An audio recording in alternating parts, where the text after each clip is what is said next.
Hello மக்களே, எல்லாருக்கும் வணக்கம். I hope you are all fine. இப்போ எங்க பாப்பா கேக்குறா, சப்பாத்தில என்னடி வீடியோ எடுக்கிற அப்படின்னு கேக்குறா. ஆக்சுவலா சப்பாத்தி மாவு பிசைறதுக்கு சில டிப்ஸ் இருக்கு, அது மட்டும் சொல்லிடலான்னு பார்த்தேன்.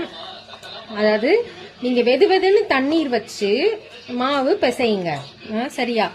ஏன்னா நம்ம மாவு பிசைஞ்சிட்டு பச்சை தண்ணியில மாவு பிசைஞ்சோம்னா கொஞ்ச நேரம் வச்சு ஊற வைப்பாங்க சாஃப்ட்னஸ்க்கு. வெந்நீர்ல மாவு பிசைஞ்சிங்கன்னா இம்மீடியட்டாவே நம்ம சப்பாத்தி ரெடி பண்ணிடலாம். அதே போல மாவு பிசைஞ்சு கடைசியில ஒரு ஸ்பூன் நெய் விடுங்க.